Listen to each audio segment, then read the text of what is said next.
جز ہے، لیکن اس وقت جو خاص بات جن سے میں اشارہ کرنا چاہتا ہوں وہ بگ بینگ تھیوری ہے۔ ایک وقت میں دھماکہ ہوا ہے بہت بڑا، بگ بینگ۔ وہ بگ بینگ تھیوری جو ہے وہ اس درجے مقبول ہو چکی ہے کہ اب کوئی اور نظریہ طبیعیات کے میدان میں اب کھڑا نہیں رہا ہے، سب کے سب اب ختم ہو چکے ہیں۔ وہ گویا کہ چاہے اسے تھیوری کہا جائے، لیکن بعض تھیوریز ایسی ہیں کہ جو اسٹیبلش فیکٹس کے درجے تک پہنچ جاتی ہیں، ان پر یقین اتنا ہوتا ہے جیسے کہ یہ ثابت شدہ اور ویریفائڈ فیکٹ ہے۔ اور واقعہ یہ ہے کہ اس کی ویریفیکیشنز جو ہیں، اس سے جو نتائج نکلتے ہیں، ان کو جس طریقے سے ویریفائی کیا جا سکتا ہے سائنس کے میدان میں وہ ویریفیکیشن کی جا چکی ہے۔ وہ بگ بینگ کہ دھماکہ ہوا ہے کوئی، اور عدم سے وجود، عدم محض سے وجود ہوا ہے، اور جو اس کی ابتدائی شکل تھی وہ اس کا ماس جو ہے زیرو تھا، کوئی حجم نہیں تھا، اس کا ماس واز زیرو، انرجی جو تھی وہ انفائنائٹ، ٹیمپریچر انفائنائٹ، بلینز اور بلینز آف ڈگریز تھی اس وقت ٹیمپریچر، لیکن ماس کوئی نہیں تھا۔ انگارے کے اندر گرمی ہوتی، انگارہ نہیں تھا، صرف حرارت تھی، حرارت تھی، اور انرجی پیک جسے کہا جائے، انرجی تھی لیکن ماس زیرو۔ اور یہ بات بالکل مطابقت رکھتی ہے، قرآن مجید کہتا ہے کہ وجود اللہ تعالیٰ کے ایک کلمہ کن کا ظہور ہے۔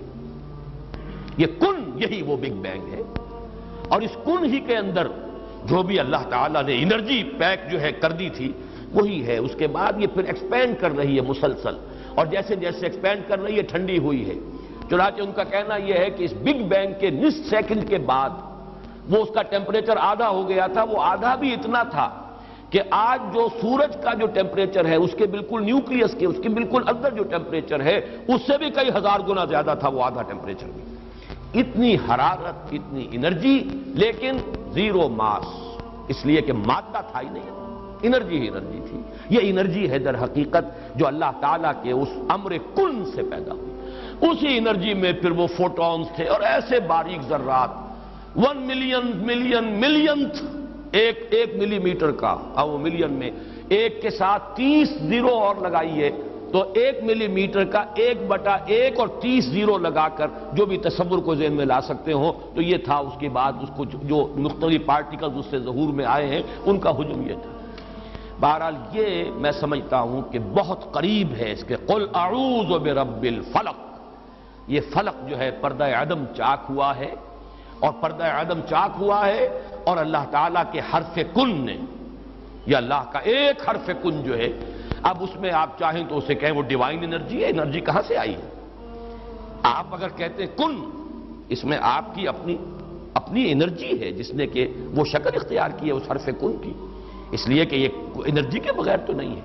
بہرحال یہ ذرا پھر تھوڑا سا دور چلا جائے گا معاملہ، لیکن حرف کن میں اللہ تعالیٰ نے جو بھی انرجی ودیت کر دی تھی، جس کے بارے میں آج کی سائنس یہ کہہ رہی ہے کہ اس کا ماس زیرو تھا لیکن حرارت جو ہے وہ billion billion degree centigrade, وہاں سے اس کائنات کا آغاز ہوا ہے۔ عالم دو ہے، عالم امر، عالم خلق۔ عالم امر یہ باتیں بہت دفعہ میں نے بیان کی ہے، لیکن آج اب اس کے حوالے سے پھر اجمالاً بیان کر رہا ہوں۔ عالم امر سے ہمارے علم کی حد تک صرف 3 چیزیں وابستہ ہیں: ملائکہ، ارواح انسانی، اور ان دونوں کے درمیان جو انٹر کمیونیکیشن ہے، اور وہ ہے وحی، فرشتہ کمیونیکیٹ کر، یہ وحی ہے۔ وحی عالم امر کی شے ہے، اس کے لیے لفظ امر قرآن مجید میں آیا۔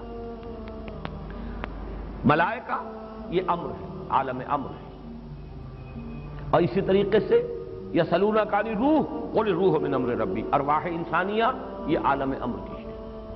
عالم امر، اب یوں تو کہا جائے گا ملائکہ بھی مخلوق ہیں، ارواح انسانی بھی مخلوق ہے، ایک اعتبار سے خلق کا لفظ اس سب پر حاوی ہو جائے گا، لیکن یہ کہ مزید جب تفصیل میں آپ آئیں گے، چونکہ ہماری وکیبلری محدود ہے، ہماری زبان کے الفاظ جو ہمارے تصورات سے مبنی ہے اور مستنبط ہیں ان میں محدودیت ہے، اس لیے یہ سارے چکر وہی بات آ گئی کہ جہاں ہستی ہوئی محدود لاکھوں پیج پڑتے ہیں۔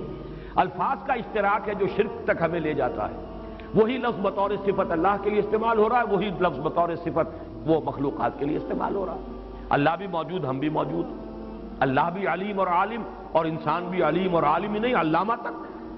اب یہ ہے وہ لفظی اشتراک جس کی وجہ سے کہ اگر انسان چوکس نہ رہے، چوکن نہ رہے، محتاط نہ رہے تو اس کے جو پاؤں ہیں غیر شعوری طور پر بھی کہیں شرک کی وادی میں چلے جائیں گے۔ یہی معاملہ یہاں پر ہے کہ خلق کا لفظ ایک اعتبار سے فرشتے بھی مخلوق ہیں، لیکن عالم امر کی شے ہے فرشتے، اور اسی طریقے سے روح انسانی بھی مخلوق ہے، لیکن وہ عالم امر کی شے ہے۔ اس عالم امر میں وقت نہیں ہے، یہ بھی میں آج آپ سے عرض کر دوں، میں نے حال ہی میں چونکہ یہ کتاب پڑھی ہے تو یہ تسلیم کیا جاتا ہے کہ بگ بینگ سے پہلے کوئی ٹائم نہیں ہے، ٹائم کا کوئی وجود نہیں تھا۔ یہ بھی آپ اگر پڑھ سکیں اس کتاب کو، اس لیے کہ ذرا سی محنت کریں تو عام آدمی بھی، وہ اصل میں یہ کتاب جو لکھی ہے اس شخص نے وہ لکھی ہی عوام کے لیے ہے کہ جو فزکس کے اندر کوئی ایم ایس سی وغیرہ نہ بھی کیے ہوئے ہوں اور پی ایچ ڈی نہ کیے ہوئے ہیں، وہ بھی کوشش کریں، ذرا تھوڑی سی ہمت تو کرنی پڑے گی، کتاب سمجھ لیں گے۔ ٹائم کا کوئی کانسیپٹ نہیں۔ یہ اس ایکسپلوژن کے بعد ایک ایلیمنٹ جو ہے وہ 4 ڈائمینشنل سپیس جو تھی، جس میں ٹائم اسی کے اندر تھا، اور جب زیرو ماس تھا تو نہ ماس نہ ٹائم کچھ بھی نہیں تھا۔ اس بگ بینگ سے پہلے کسی وقت کا تصور نہیں ہے۔ اس کے بعد سے شروع ہوا، اس دھماکے کے بعد اب وہ ماس بھی بننا شروع ہوا، اور اس کے اندر وہ 3 ڈائمینشنل سپیس بھی آئی، اور ٹائم کا ایلیمنٹ بھی شروع ہوا، ورنہ اس سے پہلے وقت کا کوئی تصور نہیں تھا۔ اور عالم ارواح کے لیے کوئی وقت نہیں ہے۔ فرشتے کو 7ویں آسمان سے اس زمین تک آنے میں کوئی وقت نہیں لگتا، آنے واحد انما امرہ اذا اراد شیئا فانما یقول له کن فیکون، نو ٹائم ایلیمنٹ۔ عالم خلق میں ہے وقت کا معاملہ۔ خلق یہ جو، اور خلق کا میں نے آپ کو بارہا بتایا، کسی شے سے کوئی شے بنانا، یہ عدم محض سے جو بگ بینگ کے ذریعے سے کائنات پیدا کی گئی ہے، وہ تو کریشن ایکس نہیلو ہے، عدم محض سے ایک دھماکہ ہوا ہے لفظ کن سے، اور اس کائنات کا آغاز ہوا۔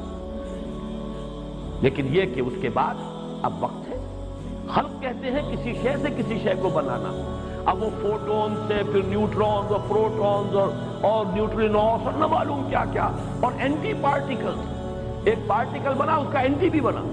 یہ عجیب ایک گورکھ دھندا ہے جو جدید سائنس نے، یہ جو علم کا جو ایک نیا ایک باب کھول دیا ہے، اور اس سے بہت سی چیزیں حل ہو رہی ہیں کہ پہلے سمجھا جاتا تھا انرجی کی 4 کیٹیگریز ہیں، اور اب ساری کوشش یہ ہو رہی ہے کہ کوئی ایسی تھیوری انسان تلاش کر سکے کہ معلوم ہو جائے کہ یہ 4 شکلیں بھی انرجی کی 4 علیحدہ علیحدہ نہیں ہے، ایک ہی سورس سے یہ چاروں وجود میں آئی۔ بات جو ہے وہ ڈاکٹر عبدالسلام کو بھی جو ملا تھا نوبل پرائز جو ہے، وہ بھی انہوں نے کوئی وہ 3.5 تک شاید پہنچایا ہے، یا 2 میں سے کسی کو مرج کیا ہے۔ رفتہ رفتہ سائنس آ رہی ہے کہ یہ جو فورسز ہیں بنیادی انرجی کی 4 شکلیں، یہ بھی در حقیقت 4 نہیں ہے۔ توحید کامل جو ہے سائنس کے فزکس کے میدان میں تب ہوگی جبکہ معلوم ہو کہ ایک ہی انرجی سے ان 4 انرجیز کا وجود ہوا ہے، اور یہ کوئی دور کی بات نہیں ہے۔ اسی اسٹیفن ہاکنگ کا کہنا یہ ہے کہ یہ شے اب کوئی دور کی بات نہیں ہے، چاہے میں ابھی تک وہاں نہیں پہنچ سکا اپنی پوری کوشش کے باوجود، لیکن یہ کہ یہاں تک انسان پہنچ جائے۔ لیکن خلق کیا ہے؟ جس میں ٹائم ایلیمنٹ بھی ہے نمبر 1، اور کسی شے سے کسی شے کا خلق ہے۔